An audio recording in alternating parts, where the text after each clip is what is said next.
रहमतुल्लाहि व बरकातहू। मेरे मोहतरम भाई, मैं आज एक आपको और दकोर बतलाने वाला हूँ। इससे भी आपके आला तनासिल के अंदर जो ढीलापन होता है, जो मुर्दा शरीयानें हो चुकी है और शरीयानें बिल्कुल कमज़ोर हो चुकी हैं, जब आपको शहावत आती है या तो आपका आला तनासिल एक तरफ टेढ़ा हो जाता है, टेढ़ापन हो जाता है, या फिर उसके अंदर ढीलापन बहुत होता है, जिसकी वजह से आपको जमा करना बहुत ज़्यादा मुश्किल होता है। तो मोहतरम भाइयों, ये कोई शर्म हया वाली बात नहीं है कि आप कहें कि देखें भी ये कोई चीज़ें बतलाने वाली नहीं। मेरे मोहतरम भाइयों, हर इंसान की ये ज़रूरत है। और जो भी लड़की और लड़का पैदा होगा, आखिर उसकी शादी तो होगी, शौहर और बीवी एक मिलेंगे तो सही, निकाह होगा।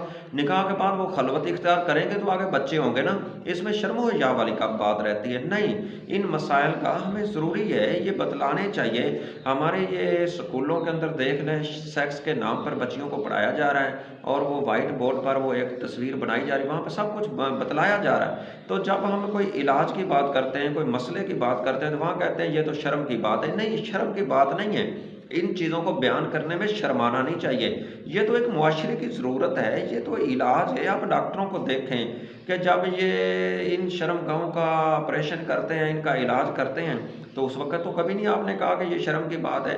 या डिलीवरी का मसला होता है औरत का, वहाँ पे एक ख़तून होती है, वो भी डिलीवरी कर रही है, वहाँ पे भी तो कभी आपने नहीं कहा कि शर्म की बात नहीं भी किसी औरत को। हालाँकि औरत की शर्म का देखें तो कितना सख्त गुनाह है। इसी तरह मेरा एक दोस्त था डॉक्टर, वो मुझे कहता है कि कारी साहब, असल में बात यह है कि जब हम ऑपरेशन करते हैं, डिलीवरी केस होता है ना, तो औरत अकेली नहीं कर सकती, क्योंकि औरत के अंदर इतना दिल नहीं है, साथ उसके मर्द का होना ज़रूरी है, ताकि वो इतना उस वक़्त कहता है हमारे पास बाल्टियाँ पानी की होती है, जिससे हम कपड़ा बार-बार भिगो रहे होते हैं और वो साफ़ कर रहे होते हैं, क्योंकि एक टक लगाया है और वहाँ पे ऑपरेशन किया, खून तो निकलेगा।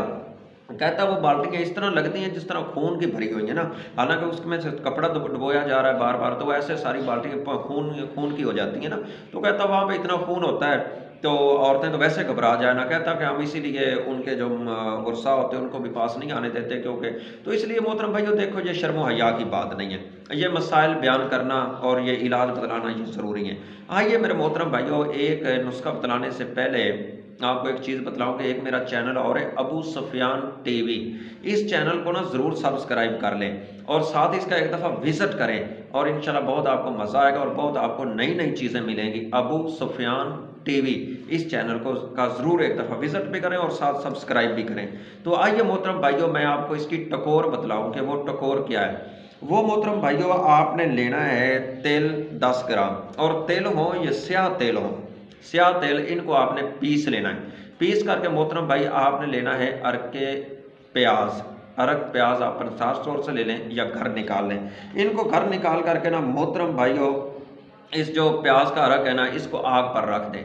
आग पर रख करके ना इसके अंदर ये जो आपने ना मखमल का कपड़ा लेकर के ना, ये जो तेल है ना, इनकी 2 पोटलियाँ बना लेनी है, छोटी-छोटी बना लेनी। 10 ग्राम आपके पास जो तेल हो, इनको पीस लेना है। 2 पोटलियाँ बना करके ना अरके गुला जो ये है ना प्याज, इसको अपनी आग पे रख के ना, इसको हल्की आँच नीचे जलते रहने दो और इसको फिर नीचे उतार लें। इसके अंदर जो ना पोटली बारी-बारी ना भगोते रहें, थोड़ी सी नीम गर्म हो जाए ना, इस तरह। और एक अंदाज़ा ये करना है कि ये इतना गर्म ना हो कि आपका आला तनासिल जल जाए, नुकसान नहीं करना।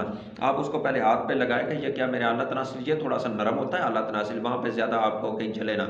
हाथ पे लगा के चेक करें। ऐसा करने के बाद मोहतरम भाई, फिर आपने आला तनासिल के ऊपर ना इसकी चारों तरफ अपना सामने वाला जो है ना कैप वाला हिस्सा, ये छोड़ करके ये तीनों तरफ ना ऊपर और दोनों साइड और ऊपर वाली जगह, पेशाब वाली जगह भी आपने छोड़ देनी। अच्छी तरह इसकी ना टकोर करनी है ऐसे-ऐसे। ये आपने ना तकरीबन आधा घंटा ये अमल रोज़ाना करना है। ये तकरीबन आप 40 दिन करेंगे ना, तो 40 दिन के अंदर मोहतरम भाई आपके आला तनासिल के अंदर जो ढीलापन है और मुर्दा शरीयानें हैं ना, वो भी इंशाल्लाह ज़िंदा हो जाएँगी और ये तमाम बीमारियों से आपको निजात मिल जाएगी। बहुत ही मुजरब ये टकोर है। ये आपको यूट्यूब पे कहीं भी नहीं मिलेगी और ना इस तरह का कोई बतलाता है। अगर ये बतलाएँ तो आप हमारे पास कब आएँगे, हकीमों के पास कब जाएँगे?